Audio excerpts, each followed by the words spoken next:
Hi hello friends, ಎಲ್ಲರಿಗೂ ನಮಸ್ಕಾರ. ಸವಿರುಚಿ ರೆಸಿಪಿಗೆ ಸ್ವಾಗತ. ನಾನಿವತ್ತು ತೋರಿಸ್ತಾ ಇರ್ತಕ್ಕಂಥ ರೆಸಿಪಿ ತುಂಬಾನೇ ರುಚಿಯಾಗಿರ್ತಕ್ಕಂಥ Mysuru special white chicken pulao ಮಾಡೋದನ್ನ ತೋರಿಸ್ತಾ ಇದ್ದೀನಿ. ನಾನು ತೋರಿಸ್ತಕ್ಕಂಥ ವಿಧಾನದಲ್ಲಿ ಮಾಡ್ಕೊಂಡ್ರೆ ಇದೇ ರೀತಿ ಪಲಾವ್ ನಿಮ್ಗೂ ಕೂಡ ರೆಡಿ ಆಗತ್ತೆ. ತಿನ್ನೋದಕ್ಕಂತೂ ಅದ್ಭುತವಾಗಿರುತ್ತೆ. ಒಂದು ಸಲ ಈ ಚಿಕನ್ ಪಲಾವನ್ನ ಮಾಡ್ಕೊಂಡು ತಿನ್ಬಿಟ್ರಿ ಅಂತಂದ್ರೆ ಪದೇ ಪದೇ ಮಾಡಿಸ್ತಾ ಇರ್ತೀರಾ, ಅಷ್ಟು ಸಖತ್ತಾಗಿರುತ್ತೆ. ಬನ್ನಿ ಈ ವೈಟ್ ಚಿಕನ್ ಪಲಾವ್ನ ಯಾವ ರೀತಿ ಮಾಡೋದು, ಇದಕ್ಕೆ ಏನೇನ್ ಪದಾರ್ಥಗಳು ಬೇಕು ಅಂತ ನೋಡ್ಕೊಳ್ಳೋಣ.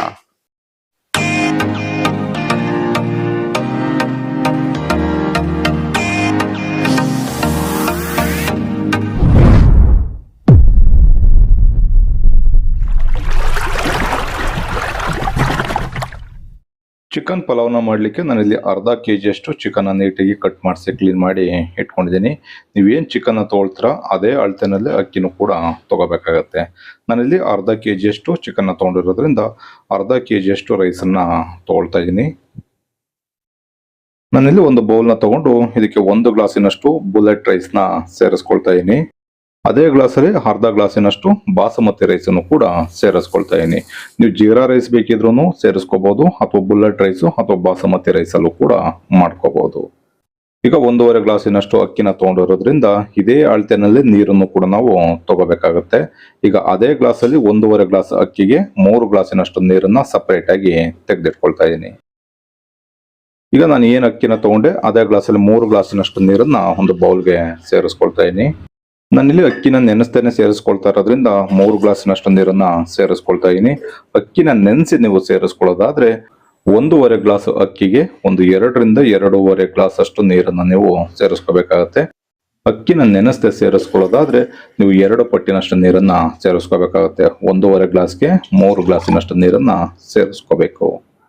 ಪಲಾವ್ಗೆ ಮಸಾಲಾನ ಹಾಗೆ ರುಬ್ಕೊಳ್ಳೋದಕ್ಕಿಂತ ಸ್ವಲ್ಪ ಫ್ರೈ ಮಾಡ್ಕೊಂಡು ರುಬ್ಕೊಂಡ್ರೆ ಬಹಳನೇ ರುಚಿಯಾಗಿ ರೆಡಿ ಆಗುತ್ತೆ.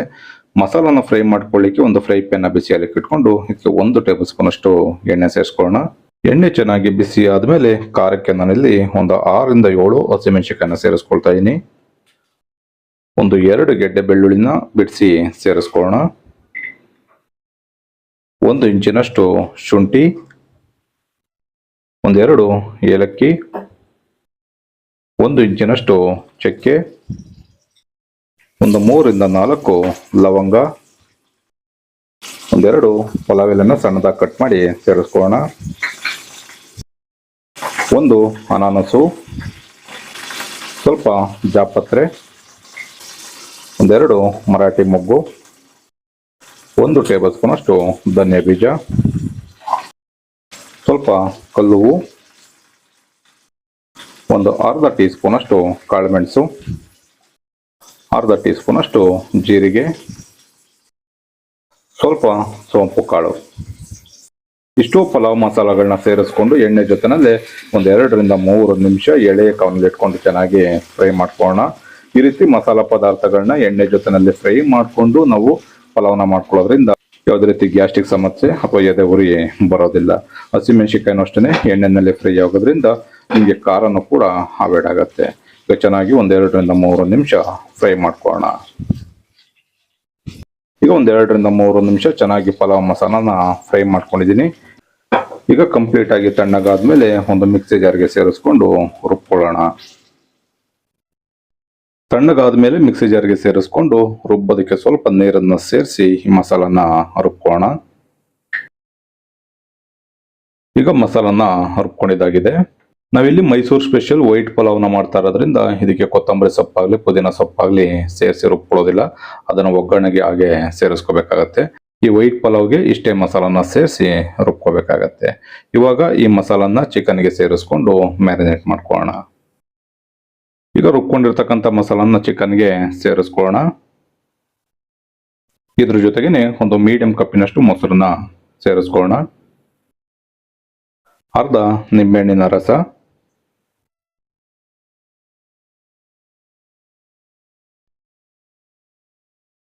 ರುಚಿಗೆ 1 ಟೀ ಸ್ಪೂನ್ ಅಷ್ಟು ಉಪ್ಪನ್ನ ಸೇರಿಸ್ಕೊಳ್ತಾ ಇದ್ದೀನಿ. ಈಗ ಚೆನ್ನಾಗಿ ಮಿಕ್ಸ್ ಮಾಡಿಕೊಂಡು ಈ ಚಿಕನ್ನ ಒಂದು ಅರ್ಧ ಗಂಟೆಗಳ ಕಾಲ ಮ್ಯಾರಿನೇಟ್ ಮಾಡಿ ಸಪರೇಟ್ ಆಗಿ ತೆಗೆದಿಟ್ಕೊಳ್ಳೋಣ. ಆಗ ಇದಕ್ಕೆ ಉಪ್ಪು ಹುಳಿ ಖಾರ ಎಲ್ಲ ನೀಟಾಗಿ ಇಟ್ಕೊಳ್ಳುತ್ತೆ. ಅದಾದ ನಂತರ ಪಲಾವ್ನ ರೆಡಿ ಮಾಡ್ಕೊಳ್ಳೋಣ.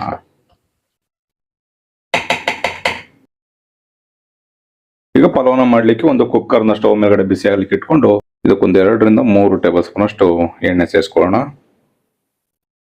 ಇದ್ರ ಜೊತೆಗೇನೆ 1-2 ಸ್ಪೂನ್ ಅಷ್ಟು ತುಪ್ಪನೂ ಕೂಡ ಸೇರಿಸ್ಕೊಳ್ತಾ ಇದೀನಿ.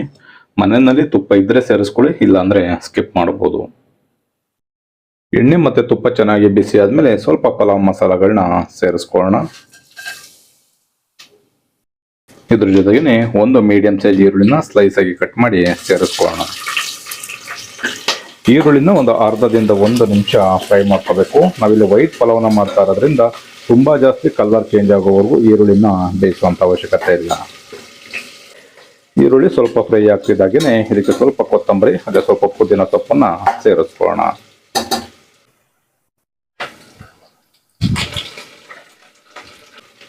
ಬೇಕಿದ್ರೆ ಸ್ವಲ್ಪ ಮೆಂತ್ಯ ಸೊಪ್ಪನ್ನು ಕೂಡ ಸೇರಿಸ್ಕೋಬಹುದು. ಈಗ ಸೊಪ್ಪನ್ನ ಎಣ್ಣೆ ಜೊತೆನಲ್ಲೇ ಚೆನ್ನಾಗಿ ಮತ್ತೆ ಒಂದು ಅರ್ಧ ನಿಮಿಷ ಫ್ರೈ ಮಾಡ್ಕೊಳ್ಳೋಣ.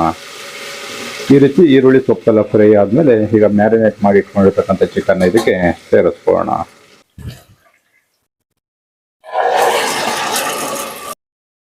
ಈಗ ಇದ್ರ ಜೊತೆಗೆ ಸ್ವಲ್ಪ ನೀರನ್ನ ಸೇರಿಸ್ಕೊಂಡು 1-2 ರಿಂದ 3 ನಿಮಿಷ ಚಿಕನ್ನ ಫ್ರೈ ಮಾಡ್ಕೊಳ್ಳೋಣ. ಈ ರೀತಿ ಚೆನ್ನಾಗಿ ಮಿಕ್ಸ್ ಮಾಡ್ಕೋಬೇಕು. ಈ ರೀತಿ ಮಿಕ್ಸ್ ಮಾಡ್ಕೊಂಡಾದ ನಂತರ ಒಂದು ಲೆಡ್ ಅಥವಾ ಪ್ಲೇಟ್ ಅನ್ನ ಕ್ಲೋಸ್ ಮಾಡಿ ಚೆನ್ನಾಗಿ ಒಂದು 3-4 ನಿಮಿಷ ಫ್ರೈ ಮಾಡ್ಕೊಳ್ಳೋಣ. ಈಗ ಒಂದು 3-4 ನಿಮಿಷ ಚಿಕನ್ ಚೆನ್ನಾಗಿ ಫ್ರೈ ಮಾಡ್ಕೊಂಡಿದ್ದೀನಿ. ಇವಾಗ ಇದಕ್ಕೆ ಒಂದು ಅರ್ಧದಷ್ಟು ಟೊಮೊಟೊನ ಸಣ್ಣದಾಗಿ ಕಟ್ ಮಾಡಿ ಸೇರಿಸ್ಕೊಳ್ಳೋಣ. ಟೊಮೊಟೊನ ಒಗ್ಗರಣೆಗೆ ಸೇರಿಸೋದಕ್ಕೆ ಹೋಗ್ಬಾರ್ದು, ಕಲರ್ ಬಿಟ್ಕೊಂಡ್ಬಿಡುತ್ತೆ. ಹಾಗಾಗಿ ಚಿಕನ್ ಸ್ವಲ್ಪ ಫ್ರೈ ಆದ ನಂತರ ಸೇರಿಸ್ಕೊಂಡು ಈಗ ಅಳತೆ ಮಾಡಿ ಇಟ್ಕೊಂಡಿರ್ತಕ್ಕಂಥ ನೀರನ್ನ ಇದಕ್ಕೆ ಸೇರಿಸ್ಕೊಳ್ಳೋಣ.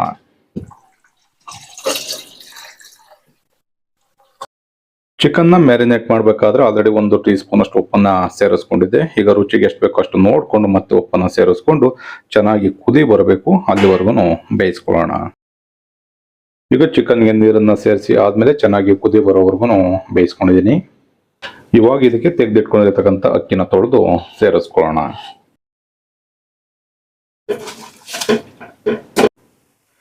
ಅಕ್ಕಿನ ಸೇರಿಸಿ ಆದ್ಮೇಲೆ ಚೆನ್ನಾಗಿ ಒಂದು ಬಾರಿ ಮಿಕ್ಸ್ ಮಾಡಿಕೊಂಡು ಒಂದು ಕುಕ್ಕರ್ ಲೆಡ್ ಅನ್ನ ಕ್ಲೋಸ್ ಮಾಡಿ 2 ವಿಷಲ್ ಬರೋವರೆಗೂ ಬೇಯಿಸ್ಕೊಂಡ್ರೆ ಬಹಳನೇ ರುಚಿಯಾಗಿರ್ತಕ್ಕಂಥ Mysore special chicken pulao ready ಆಗತ್ತೆ.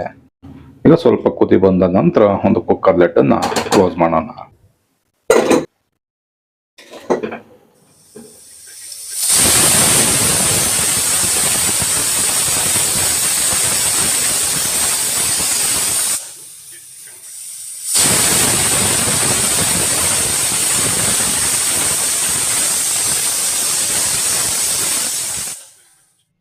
ಈಗ 2 ವಿಷಲ್ ಆಗಿದೆ. ಕುಕ್ಕರ್ ಕಂಪ್ಲೀಟ್ ಆಗಿ ತಣ್ಣಗಾದ್ಮೇಲೆ ಕುಕ್ಕರ್ ಲಿಡ್ ಅನ್ನ ಓಪನ್ ಮಾಡೋಣ. ನೋಡ್ಬೋದು ಎಷ್ಟು ಸಖತ್ತಾಗಿ Mysore special white chicken pulao ready ಆಗಿದೆ ಅಂತ. ನಾನು ತೋರಿಸಿರ್ತಕ್ಕಂಥ ವಿಧಾನದಲ್ಲಿ ಮಾಡ್ಕೊಂಡ್ರೆ ನಿಮ್ಗೂ ಕೂಡ ಇದೇ ರೀತಿ ವೈಟ್ ಪಲಾವ್ ರೆಡಿ ಆಗತ್ತೆ. ನೋಡಿದ್ರಲ್ಲ ಸ್ನೇಹಿತರೆ, ತುಂಬಾನೇ ಸುಲಭವಾಗಿ ಮೈಸೂರ್ ಸ್ಪೆಷಲ್ ಚಿಕನ್ ಪಲಾವ್ ಮಾಡೋದನ್ನ ತೋರಿಸಿದೀನಿ. ಈ ರೆಸಿಪಿ ನಿಮ್ಗೆ ಇಷ್ಟ ಆಯ್ತು ಅಂತ ಅನ್ಕೊಳ್ತೀನಿ. ಇಷ್ಟ ಆಗಿದ್ರೆ ಆದಷ್ಟು ಜನಕ್ಕೆ ಶೇರ್ ಮಾಡಿ. ನೀವೇನಾದ್ರೂ ಹೊಸದಾಗಿ ನಮ್ಮ ಚಾನಲ್ನ ನೋಡ್ತಾ ಇದ್ದು ಸಬ್ಸ್ಕ್ರೈಬ್ ಮಾಡ್ಕೊಂಡಿಲ್ಲ ಅಂತಂದ್ರೆ ನಮ್ಮ ಚಾನಲ್ನ ಸಬ್ಸ್ಕ್ರೈಬ್ ಮಾಡ್ಕೊಳ್ಳಿ. ಫೇಸ್ಬುಕ್ ಅಲ್ಲಿ ನೋಡ್ತಾ ಇರ್ತಕ್ಕಂಥವ್ರು ನಮ್ಮ ಸವಿರುಚಿ ರೆಸಿಪಿ ಫೇಸ್ಬುಕ್ ಪೇಜ್ ಇದೆ, ಅದನ್ನು ಕೂಡ ಫಾಲೋ ಮಾಡಿ. ಮರಿದೇನೆ ಈ ಚಿಕನ್ ಪಲಾವ್ನ ನೀವು ಕೂಡ ಒಂದು ಸಲ ಮನೆಯಲ್ಲಿ ಟ್ರೈ ಮಾಡಿ ಹೇಗಿತ್ತು ಅನ್ನೋದನ್ನ ಕಮೆಂಟ್ ಮಾಡಿ ತಿಳಿಸಿ. Thank you.